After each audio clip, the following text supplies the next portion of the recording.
Ameublement Tanguay en première ligne.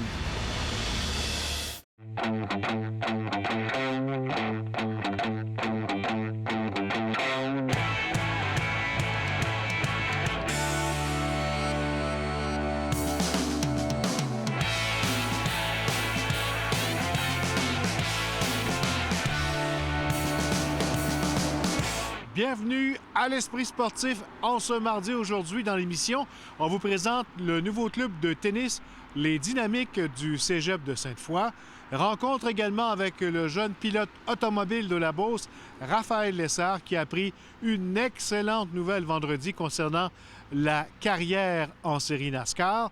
Mais d'abord, parlons des Remparts de Québec qui tenteront de mettre fin à une série de défaites ce vendredi en recevant au Centre Vidéotron les Cataractes de Shawinigan. Les Remparts qui, ce matin, à l'entraînement, comptaient pas moins de 7 joueurs sur la liste des blessés.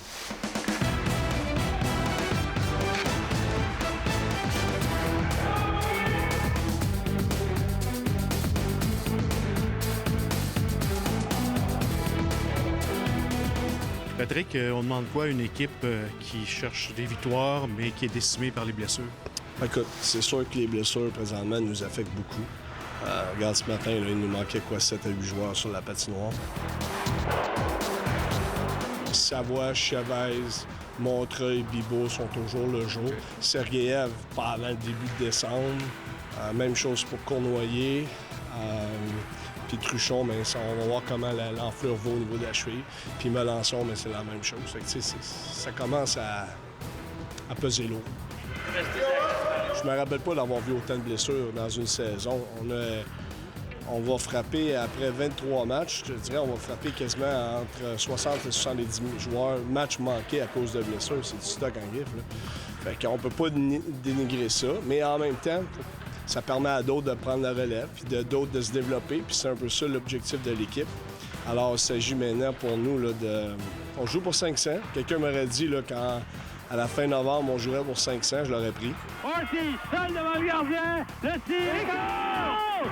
Ce qu'on veut, c'est jouer de la bonne façon. C'est un peu le message qu'on a passé là, après notre défaite à Bécomo, à Chicoutimi. On veut jouer de la bonne façon, puis nous, on pense que si on joue de la bonne façon, puis on pratique de la bonne façon, éventuellement, les résultats vont être de notre côté. Puis je pense que c'est de ne pas focusser sur les résultats, mais de focusser sur la façon dont on veut travailler à chaque présence sur la patinoire. Qu'est-ce que Patrick vous a dit ce matin sur la glace? Ben, c'est pas mal ça. Oublier la fin de semaine. C'est une fin de semaine à oublier pour tout le monde, je te dirais. Puis moi, en partant, j'ai pas fait de gros arrêts pour nous garder dans le match. Surtout avec tous les blessés qu'on a, c'est à moi de faire ce travail-là. Je pense que chaque gars, on doit essayer de lever notre jeu d'un cran puis essayer d'en donner plus. T'sais. Je pense qu'on est dans peut-être une passe un peu moins facile que dans les 10 premiers matchs, mais je suis convaincu qu'en tant que groupe, on va être capable de se lever puis de sortir de ça. J'ai déjà vécu ça, fait que c'est vraiment aux autres joueurs de stepper up, d'en donner plus.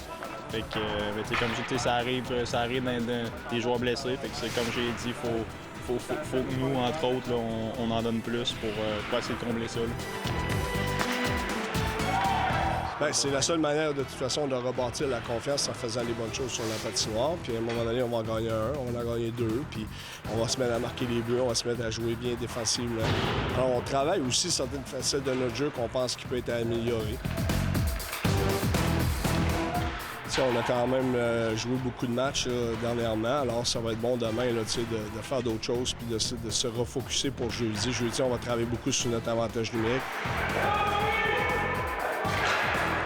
C'est certain là, qu'il faut commencer par le match contre Shawinigan, puis essayer d'amorcer le match de bonne façon. Trouver une façon justement là, de... Tu sais, souvent on dit, on voit le caractère des joueurs, puis des meilleurs joueurs dans des défaites. Alors c'est une opportunité pour nous, c'est un challenge pour nous comme équipe de connaître un bon match à domicile contre Shawinigan.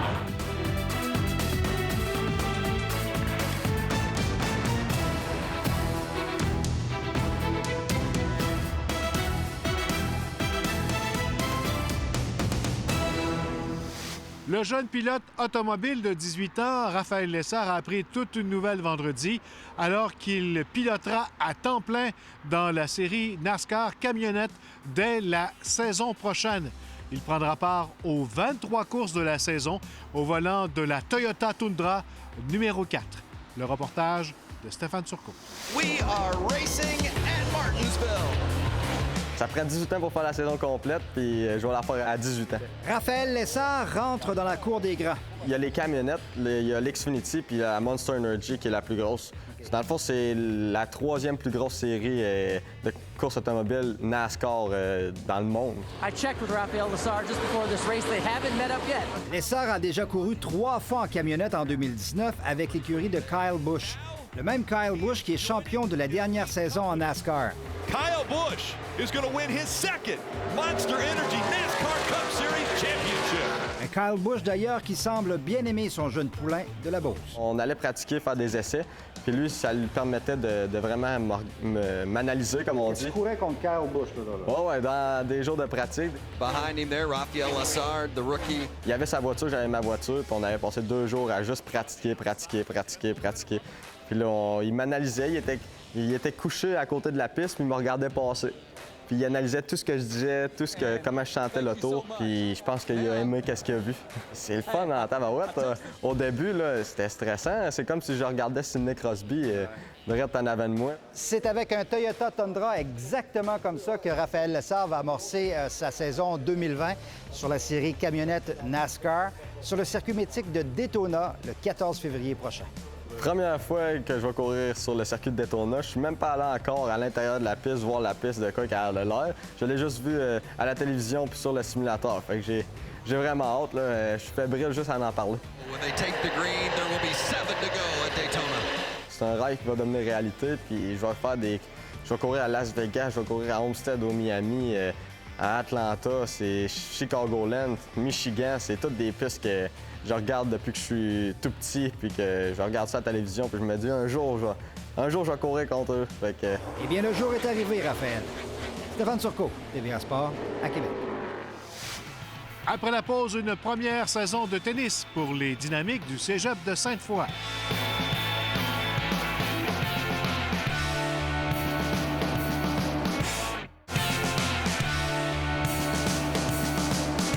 Bonne nouvelle pour le développement des jeunes dans le monde du tennis dans la région de Québec, alors que le Cégep de Sainte-Foy fait maintenant partie du circuit collégial de tennis avec son équipe Les Dynamiques dirigée par l'entraîneur Stéphane Paquette.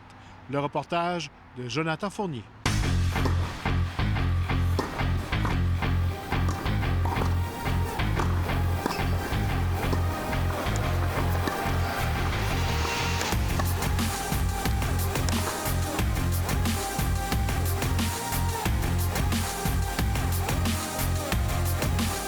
Retour du tennis au Cégep de Sainte-Foy depuis maintenant 3 ans. Première saison comme Dynamique cette année. Comment ça s'est produit, le retour du tennis au Cégep? Oui, bien en fait, c'est la 3e année que moi je suis entraîneur pour les Dynamiques. Il n'y avait plus de tennis à Sainte-Foy depuis un petit bout. Là, on est revenu. Les 2 premières années, on était le club de tennis Cégep Sainte-Foy. On n'avait pas le nom officiel. Il fallait qu'on fasse un peu nos preuves. À chaque année, on s'est amélioré. J'ai des bons joueurs. Tout ça, on a progressé. Et on a été reconnus finalement cette année comme Dynamique. Avec le sport-études secondaire, il y a beaucoup de jeunes de sport-études qui, une fois secondaire 5, se retrouvaient devant rien. OK? Il n'y a pas beaucoup de compétition à cet âge-là. Donc, ça comblait. Il y en a qui voulaient continuer de jouer au tennis sans aller aux États-Unis, rester au Québec, etc., faire leur étude au Québec. Donc, ça comblait beaucoup de demandes qui venaient au niveau des secondaires, des jeunes de secondaire 4, secondaire 5, du sport-études, ceux qui faisaient de la compétition provinciale. Vous savez, en plus, quand la direction change, on devrait se rendre facile à la balle. Dans la division Nord-Est à Québec, il y a nous, il y a Garneau, il y a Jonquière. Donc, on joue entre nous. Il y a une autre division aussi, parce qu'il y a des cégeps de Montréal, Victo, Drummondville aussi qui sont là. Donc, quand on va arriver dans les séries, on va se mixer avec eux autres, mais il y a comme 2 divisions. Parlons de la composition de ton équipe cette saison. Combien d'athlètes sous ta garde? J'ai 17 joueurs cette année. À chaque année, on augmente un petit peu plus. C'est le fun. J'ai de plus en plus de monde qui viennent à nos camps d'entraînement. Donc, j'ai 17 joueurs. J'ai 4 filles seulement là-dessus. C'est les filles qu'on cherche le plus. Comment se porte le calibre collégial en ce moment? Il augmente de plus en plus. C'est sûr que l'année dernière, l'équipe des Garneaux était très forte. Ils en ont perdu beaucoup qui sont allés vers l'université. Nous, de notre côté, on en a gagné. Nos filles sont très, très fortes. Il y en a plusieurs qui s'entraînent avec l'Université Laval. Donc, le fait qu'on s'entraîne tous à la même place, le collégial et l'université, ça fait que le calibre augmente parce que les jeunes voient qu'il y a une université, veulent s'entraîner, veulent performer. Puis, toutes les équipes en général, là, ils ont vraiment, vraiment augmenté. C'est Jonquière qui avait gagné l'année dernière à Montréal. Puis, eux, ils font partie de notre territoire. Donc, c'est eux qu'on joue régulièrement. Puis, on a réussi à les chauffer 4-3, ce qui n'arrivait pas les autres années. On a une fiche de 1-1. Personnellement, ça va bien aussi. La gang est super le fun cette année. On a des nouveaux joueurs, fait que ça rend la dynamique un petit peu différente. Là, J'ai joué beaucoup quand j'étais plus jeune. Dans le fond, à l'âge de 10-11 ans, j'ai fait un petit peu de sport-études. Puis j'ai eu beaucoup d'entraînement quand même en bas âge. Puis après, j'ai fait du sport-études hockey pendant 5 années à Cardinal-Leroy. Puis justement, au cégep, ça me tentait un peu de raviver la flamme là, puis de jouer au tennis. Là, fait que je reprends ça un peu. Comment tu trouves ça jusqu'à maintenant? À date, j'adore ça. Pour vrai, c'est vraiment le fun. Les entraînements avec Stéphane, on a beaucoup de plaisir. Fait que ça, c'est sûr que même si c'est tôt le matin, ça aide à se lever parce qu'on a toujours beaucoup de fun. Fait que, ouais. En ce moment, je fais les pratiques, je pratique avec eux, je commence à m'intégrer un peu. Mais c'est ça, mon objectif, ça serait de faire le line-up du Rouge et Or. Le Rouge et Or, c'est vraiment tentant. Dans le fond, moi, il me reste encore 2 ans de cégep. Fait que c'est sûr que si la progression est là, c'est un objectif à long terme qui serait vraiment le fun. Si je peux aller jouer à l'université pour le tennis, c'est du travail, c'est du gros calibre. Mais je pense que je suis prêt à essayer de travailler fort pour ça. C'est sûr que je vais essayer l'équipe à l'Université Laval. Puis sinon, c'est de continuer à essayer de m'améliorer au tennis puis me rendre le plus loin que je peux, c'est sûr et certain. Les trios, changez les rôles, s'il vous plaît. Je dirais que cette année, nos objectifs sont plus élevés, étant donné qu'on est maintenant dynamique. On fait partie de la belle grande famille des dynamiques du cégep Sainte-Foy.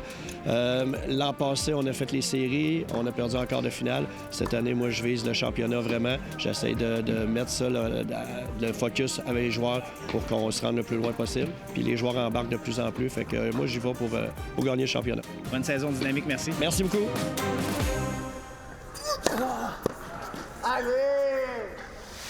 Et laissez-moi vous rappeler en terminant que vous pouvez revoir toutes les émissions de l'Esprit sportif en vous rendant sur le site Facebook de l'Esprit sportif, mais également sur le site TVA en rattrapage. Voilà, c'était l'Esprit sportif. Bye-bye tout le monde. À demain!